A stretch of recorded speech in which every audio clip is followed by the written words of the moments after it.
Claude, est-ce que tu pourrais nous dire qui tu es, toi? Je m'appelle Claude Quentin. Je suis né en 1941 à Notre-Dame-de-Grâce de Québec. Mon père s'appelait Arthur Quentin, ma mère Fernande Gay. Et c'était des ouvriers. Ils se sont mariés à Saint-Sauveur en 1940 et ils ont eu 9 enfants. Ma mère a eu 10 grossesses parce qu'elle en a perdu un, mais il y a 9 enfants vivants. Et je suis le plus vieux. C'est le droit d'aînesse, comme on disait. Je l'ai échangé avec personne parce qu'il n'y avait personne qui voulait l'échanger. Et donc, mes parents demeuraient au centre-ville. Mon père avait commencé à travailler comme apprenti plombier. OK. Et les apprentis plombiers avaient une spécialité, ils débouchaient les toilettes. Alors, il a fait ça pendant un certain temps, mais il s'est découragé. il a décidé de changer. Mais dans sa famille, il y avait des gens qui étaient boulangers, son frère plus vieux. Alors, donc, il est allé travailler dans la boulangerie. Donc, il pétrissait, et dans ce temps-là, il pétrissait à main. Alors, mon père, qui n'était pas un homme très grand et très costaud, mais il avait des bras. Alors, quand il nous prenait par le bras, là, parce qu'il avait pétri, il a fait ça pendant des années, plusieurs années. Et un jour, il est allé travailler à l'Ancienne Lorette, chez Joe Cyril Gauvin, qui était un boulanger de l'Ancienne Lorette, boulanger-pâtissier, qui avait un magasin, mais qui était un homme qui contrôlait tout dans la paroisse. Puis c'était la guerre, c'était pendant la guerre, en 1943, qui s'est en allé là, ou 1944. Et on demeurait dans un de ses appartements, juste à côté de la boulangerie. Et mon père travaillait surtout la nuit. Oui. On travaillait la nuit, puis le pain le lendemain, puis il travaillait 6 jours. Pendant la guerre, le boulanger, c'est un métier exempté du service militaire. Parce que c'est un métier essentiel. C'était exempt. Donc, tant que tu travaillais boulanger, tu n'étais pas, même s'il y avait la conscription, tu n'étais pas appelé à la conscription. Alors, il y a des employeurs qui en profitaient pour faire chanter un peu le monde en disant, bon, ben, si ça ne fait pas, je vais te congédier, puis je vais te dénoncer à l'armée. Avec mon père, ça ne marchait pas parce qu'il y avait des enfants. Mais il avait fait ça avec un autre monsieur. Mais de toute façon, il n'avait pas payé les loyers, les congés. Alors, mon père, il a décidé de se plaindre parce que ça n'avait pas de bon sens. Alors, il est allé voir le curé, parce que dans ce temps-là, on allait voir le curé. C'était le curé de Turmel, à l'Ancienne Lorette. Le curé, il dit, tu as raison, mais si tu y vas, il va te congédier, puis il va te sacrer dehors de son logement. C'est ce qu'il a fait.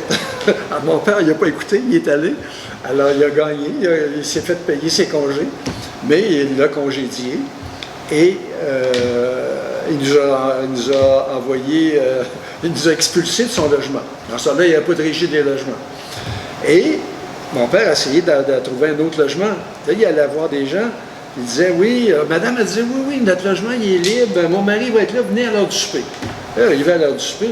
Notre mari, il dit, non, il n'est pas libre. Parce que Joe Cyril, il contrôlait toute l'Ancienne Lorette. Okay. Alors, mes parents ont trouvé un logement à Champigny, chez un monsieur Moisan, qui était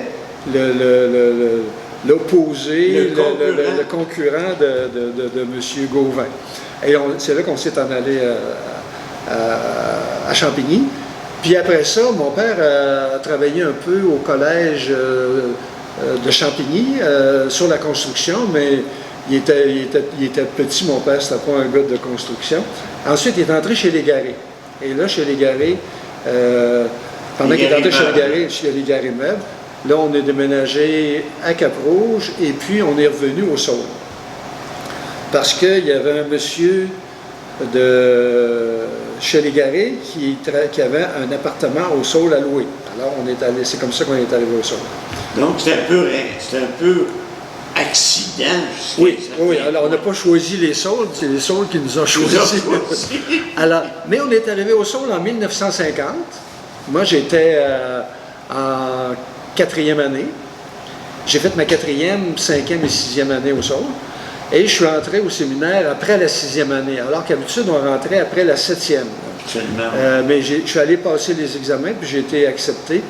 Ce que je retiens des Saules, c'est que c'était pas une grosse ville, c'était pas un gros village. Il y avait 2000, en 1950, il y avait 2000 personnes, ça augmentait.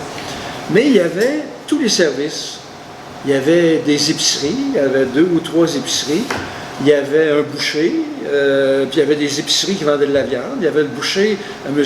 Roy, il faisait l'abattage des animaux, puis il faisait la vente des animaux.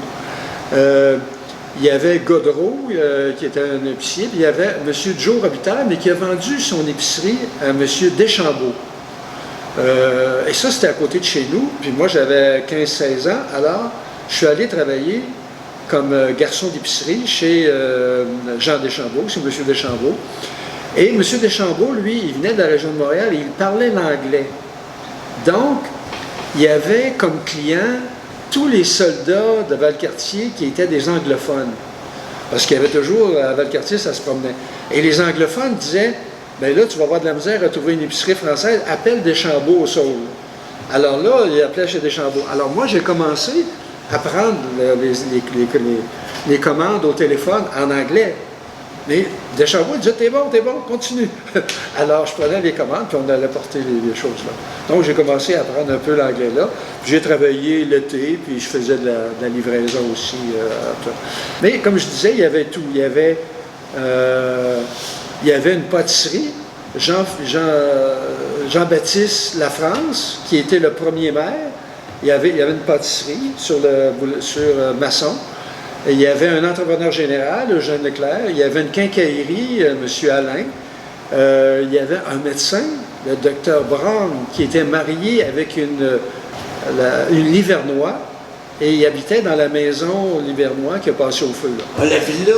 Oui, la villa Livernois, c'était le docteur Brown qui était là. Et le docteur Brown, c'est un médecin qui avait un certain âge. Et il venait chez nous, comme ma grand-mère était morte de tuberculose, quand on avait la grippe un peu fort, ma mère elle disait là, Arthur, il faut faire venir le médecin. Puis le médecin, c'était le docteur Brown. Fait qu'il venait, mais on était beaucoup chez nous. Fait qu'il y en a un qui toussait. Là, ma mère disait, ben, pouvez-vous regarder l'autre? Je pense qu'il tousse un peu. L'autre, vous m'appellerez, puis je reviendrai pour l'autre. Alors, quand il y a eu, quelques années après, il y a eu un nouveau médecin, le docteur Caron, qui, lui, examinait tout le monde pour le même prix, et puis qui vous demandait, est-ce que vous avez de l'assurance? Non, ceux qui en ont vont payer pour vous. Fait qu'il réduisait le prix pour ceux qui n'avaient pas d'assurance, et puis il soignait tout le monde. Alors, c'était la fin de la carrière du Dr Brown, il a perdu tous ses clients. Il n'y a plus personne qui appelait le Dr Brown, c'était fini. Mais... Il y a eu une pharmacie, il y avait une coiffeuse, une pharmacie de Jean, d'Auguste Jean qui avait fait une pharmacie. Là. Donc, il y avait tous les services, parce que les gens, ils ne se déplaçaient pas facilement, presque personne n'avait de voiture. Il y avait un autobus qui nous emmenait en ville puis qui nous ramenait, mais les gens, ils allaient à pied, chercher. Il y avait un petit casse-croûte où on allait voir la télévision. Quand la télévision est sortie, le casse-croûte, il y avait une télévision dans la vitre, on regardait la télévision au casse-croûte. Quand vous êtes arrivé, est-ce qu'il y avait une église déjà? C'était un peu comme à Notre-Dame de Recouvrance, il y a eu un soubassement d'église. Okay. C'était le même architecte d'ailleurs, les Saules puis Notre-Dame de Recouvrance. Alors, on était dans le soubassement de l'église. Parce que l'église a été construite, le haut a été construite en 58. Okay. Alors, en 50, on était dans le soubassement de l'église. Mais on était bien là. Tout le monde était pareil. Il n'y avait pas de gens très riches. On allait à l'école, tout le monde ensemble. Et puis, non, c'était... pour nous autres, la vie était belle. Là. On n'était pas très riches, mais nous autres, on ne le savait pas. Ça fait que ça va bien. On mangeait 3 fois par jour, puis on était logés, nous. Puis bien habillés convenablement. Des fois, ma mère, elle cousait dans les habits de ses cousins américains qui étaient dans l'armée américaine. Puis quand ils sortaient de l'armée américaine, ils envoyaient tous leurs uniformes. Alors, ma mère, elle nous faisait des pantalons. Puis une année, elle nous avait fait des pantalons d'été dans un matériau très solide, mais difficilement teignable. Elle a essayé de le teindre en je ne sais pas quelle couleur, mais c'est devenu un peu jaune. Alors, on a été obligé de défendre la couleur de nos pantalons au point pendant tout l'été. Oh, oui! parce qu'on faisait rire de nous autres un peu à cause de nos pantalons. Voilà. Alors Claude, merci de t'être prêté à notre jeu. Je pense que tu nous apportes une vision extrêmement intéressante de la ville des Saules et de tout ce que tu as pu y vivre. Alors merci. Ben, merci, ça fut un plaisir.